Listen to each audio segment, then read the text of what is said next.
Hi hello ಹೇಗಿದ್ದೀರಾ ಎಲ್ಲರೂ. ಇವತ್ತು ಬಂದುಬಿಟ್ಟು ನಮ್ಮ ಆ್ಯನಿವರ್ಸರಿ ಇತ್ತು, ಮೇ 19th. ಆ್ಯಕ್ಚುಲಿ ಸ್ವಲ್ಪ ಹುಷಾರು ಬೇರೆ ಇರಲಿಲ್ಲ ನನಗೆ, ಸೊ ಹಂಗಾಗಿ ವೀಡಿಯೋನ ಅಪ್ಲೋಡ್ ಮಾಡಲಿಲ್ಲ. ನೆನ್ನೆ ಆ್ಯನಿವರ್ಸರಿ ಎಲ್ಲ ಮುಗೀತು. ನಾನು ಪೂಜೆ ಎಲ್ಲ ಬೆಳಗ್ಗೆ ಎದ್ದು ಸ್ನಾನ ಮಾಡಿ ಪೂಜೆ ಎಲ್ಲ ಮುಗಿಸ್ದೆ. ಅದಾದಮೇಲೆ ಅಡುಗೆ ಮಾಡುವ ಅಂತ ಅಂದ್ಕೊಂಡಿದ್ದೆ. ತುಂಬಾ ಅಮ್ಮ ಮನೆಗೆಲ್ಲ ಹೋಗಿ ಬಂದಮೇಲೆ ತುಂಬ ಟಯರ್ಡ್ ಆಗಿಬಿಟ್ಟಿದೆ. ಇಲ್ಲಿಂದ ನಮಗೆ ಅಮ್ಮ ಮನೆಗೆ ಹೋಗ್ಬೇಕಂದ್ರೆ 5 ಬಸ್ಸು ಚೇಂಜ್ ಮಾಡಬೇಕು. ಮಕ್ಕಳನ್ನ ನಾನು ಲಗೇಜು ಎಲ್ಲ ಎತ್ಕೊಂಡು ಅಮ್ಮ ಮನೆಗೆ ಹೋಗುವಾಗ ನನಗೆ ತುಂಬ ಕಷ್ಟ ಆಗಿಬಿಡ್ತು. ಅದಾದಮೇಲೆ ತೋಟಕ್ಕೆಲ್ಲ ಹೋಗಿದ್ದು ತುಂಬಾ ಅದೊಂಥರ ಇದಾಗ್ಬಿಟ್ಟಿತ್ತು ನನಗೆ. ಅಲ್ಲಿ ಇಲ್ಲಿ ಓಡಾಡಿ ಮನೆಗೆ ಬಂದು ಅದಾದಮೇಲೆ ನಮ್ಮದು ಆ್ಯನಿವರ್ಸರಿ ಸೋಮವಾರ ಇತ್ತು ಅಂದ್ಬಿಟ್ಟು ನಾನು ಭಾನುವಾರನೇ ವಾಪಸ್ ಬಂದೆ. ಆ್ಯನಿವರ್ಸರಿ ಏನು ಇರಲಿಲ್ಲ ಅಂದರೆ ನಾನು ಲೇಟ್ ಬರ್ತಿದ್ದೆ. ಮೆಹಂದಿ ಎಲ್ಲ ಹಾಕ್ಸ್ಕೋಬೇಕು ಅಂತ ಅಂದ್ಕೊಂಡಿದ್ದೆ. ಮೆಹಂದಿಗೂ ಹೇಳಿದ್ದೆ ನಾನು. ಆದರೆ ಮೆಹಂದಿ ಎಲ್ಲ ಹಾಕ್ಸ್ಕೊಳ್ಳಿಕ್ಕೆ ನನಗೆ ಅವತ್ತು ಸಂಡೇ ನೈಟ್ ಬಂದಾಗಿಂದನೇ ತುಂಬ ಹುಷಾರಿಲ್ದಿರ ಆಯಿತು. ಸೊ ಹಂಗಾಗಿ ಮೆಹಂದಿ ಏನು ಹಾಕ್ಸ್ಕೊಂಡಿಲ್ಲ. ಅದಾದಮೇಲೆ ಕೇಕ್ ಮಾಡುವ ಅಂತ ಅಂದ್ಕೊಂಡು ಕೇಕು ಮಾಡಿದೆ. ಪ್ರಿಪೇರ್ ಎಲ್ಲ ಮಾಡಿ ಕೇಕ್ ಮಾಡಿದೆ. ಕೇಕಿಂದು ಏನು ವೀಡಿಯೋ ಮಾಡಲಿಕ್ಕೆ ಆಗಲಿಲ್ಲ. ಬರೀ ಕೇಕ್ ರೆಡಿ ಆಗಿದ್ಮೇಲೆ ವೀಡಿಯೋ ಮಾಡಿದೆ ಸ್ವಲ್ಪ. ಇವಾಗಲೂ ಅಷ್ಟೇ, ಅಷ್ಟೊಂದೇನು ಹುಷಾರಾಗಲಿಲ್ಲ. ತುಂಬ ಒಂಥರ ತಲೆನೋವು ಮತ್ತು ಕೋಲ್ಡ್ ಟೈಪ್ ಆಗಿಬಿಟ್ಟಿದೆ. ಯಾಕೆ ಅಂದರೆ ಈ ವೆದರ್ ಇಮಿಡಿಯೇಟಾಗಿ ಚೇಂಜ್ ಆಗಿಬಿಡ್ತಲ್ಲ. ಬಿಸಿಲಿತ್ತು ಚೆನ್ನಾಗಿ, ಈಗ ಮಳೆ ಸೀಸನ್ ಸ್ಟಾರ್ಟ್ ಆಯ್ತಲ್ಲ. ಸೊ ಹಂಗಾಗಿ ನನಗೆ ವೆದರ್ ಚೇಂಜ್ ಆದಾಗಿಂದ ಹುಷಾರಿಲ್ದಿರ ಆಗೋಯ್ತು. ನಾನಿವತ್ತು ರವೆನ ಉಪಯೋಗಿಸ್ಕೊಂಡು ಮಾಡಿದ್ದು.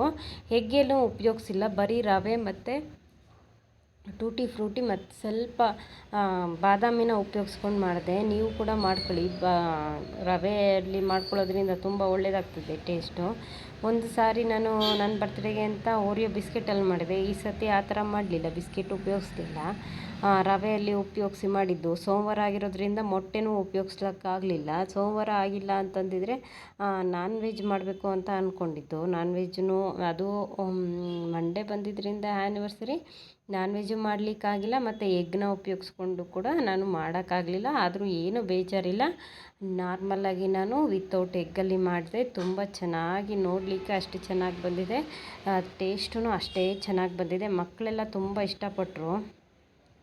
ನಾವು ಸತಿ ಏನು ಈ ಥರ ಕೇಕೆಲ್ಲ ಕಟ್ ಮಾಡಿ ಸೆಲೆಬ್ರೇಷನ್ ಎಲ್ಲ ಮಾಡ್ಕೊಳ್ಳೋದಿಲ್ಲ. ಈ ಸತಿ ಮಕ್ಕಳೆಲ್ಲ ಇದ್ರಲ್ಲ, ಈ ಸತಿ ಅಂದರೆ ಈಗ ಸ್ವಲ್ಪ ದೊಡ್ಡವರಾಗಿದ್ದಾರೆ. ಮಕ್ಕಳು ಕೇಳ್ತಿದ್ರು, ಮಮ್ಮಿ ಏನು ನೀವು ಕೇಕೆಲ್ಲ ತರಲ್ವಾ ಅಂತ. ಮನೆಯಲ್ಲೇ ಮಾಡುವ ಅಂತ ಹೇಳಿದೆ ನಾನು. ಅದಾದಮೇಲೆ ಹುಷಾರಿಲ್ಲ, ಬೇಡ ಇವತ್ತು ಮಾಡೋದು ಅಂತ ಅಂದಿದ್ದಕ್ಕೆ ನನ್ನ ಮಗ ಇದ್ಕೊಂಡು, ಇಲ್ಲ ಮಮ್ಮಿ ನನಗೆ ಕೇಕ್ ಮಾಡಲೇಬೇಕು ಅಂತ ತುಂಬ ಹಠ ಮಾಡಿದ್ರು. ಅದಕ್ಕೆ ಮಾಡಿದ್ದೆ.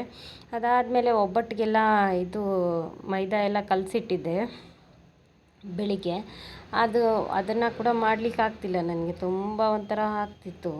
ನಮ್ಮ ಮನೆಯವರು ನಿನಗೆ ಮಾಡೋಕ್ಕಾಗಲಿಲ್ಲ ಅಂದರೆ ಹೊರಗಡೆ ಊಟ ಮಾಡ್ಕೊಂಬರ್ಬೋದಾಗಿತ್ತು ಆರಾಮಾಗಿ ಅಂತ ಹೇಳ್ತಿದ್ರು. ಸರಿ, ಆ ಥರ ಹೊರಗಡೆ ಹೋಗಿ ಊಟ ಮಾಡೋದ್ರಿಂದ ಆರೋಗ್ಯನೂ ಹಾಳಾಗ್ತದೆ. ಮನೆಯಲ್ಲೇ ಮಾಡಿ ತಿಂದರೆ ಅದೊಂದು ಖುಷಿ ಇರ್ತದಲ್ಲ. ಸೊ ಹಂಗಾಗಿ ಮಾಡುವ ಅಂತ ಹೇಳಿದೆ.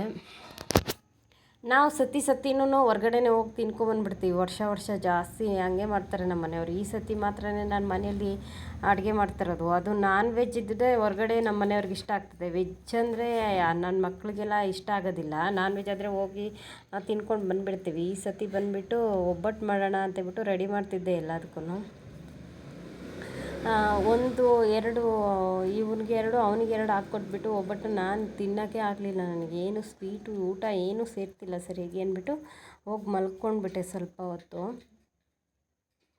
ನೋಡ್ಬೋದು ನೀವು, ಎಲ್ಲ ಒಬ್ಬಟ್ಟು ಮಾಡ್ತಾಯಿದ್ದೀನಿ. ಇವತ್ತು ಬಂದುಬಿಟ್ಟು ಬೇಳೆ ಒಬ್ಬಟ್ಟು ಮಾಡಿದೆ. ಬೇಳೆ ಒಬ್ಬಟ್ಟು ನಮ್ಮ ಮನೆಯವರು ಅಷ್ಟೊಂದು ಇಷ್ಟಪಡೋದಿಲ್ಲ. ಕಾಯಿ ಒಬ್ಬಟ್ಟು ಮಾಡಬೇಕಿತ್ತು. ಒಣ ಕೊಬ್ಬರಿ ಎಲ್ಲ ತೆಗೆದು ಈಚೆ ಇಟ್ಟೆ ನಾನು. ಅದಾದಮೇಲೆ ನೀನು ಒಣ ಕೊಬ್ಬರಿ ಎಲ್ಲ ತೆಗೆದು ಇಟ್ಬಿಟ್ಟು ಕಾಯಿ ಒಬ್ಬಟ್ಟು ಮಾಡ್ತೀನಿ ಅಂತ ಹೇಳಿದೆ ಅಂತ ಹೇಳಿದ್ರು.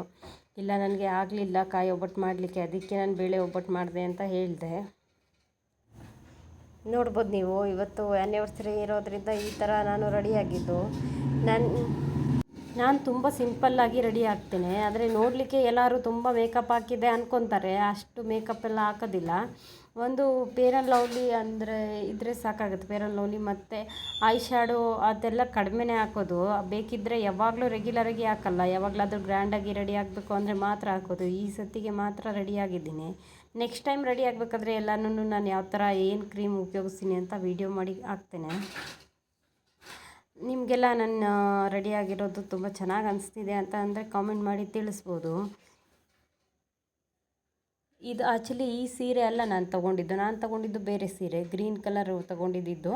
ಬಟ್ ಆದರೆ ಆ ಸೀರೆ ಬಂದುಬಿಟ್ಟು ಸ್ಟಿಚ್ ಮಾಡಿರಲಿಲ್ಲ ಅಂತೇಳ್ಬಿಟ್ಟು ನಾನು ಈ ಸೀರೆನ ಹಾಕ್ಕೊಳ್ಬೇಕಾಗಿತ್ತು. ಅದು ಸ್ವಲ್ಪ ಎಂಬ್ರಾಯ್ಡಿಂಗ್ ಎಲ್ಲ ಮಾಡೋದಿತ್ತು ಅಂದ್ಬಿಟ್ಟು ಅವರು ಲೇಟ್ ಆಗುತ್ತೆ ಅಂತ ಹೇಳಿದ್ರು.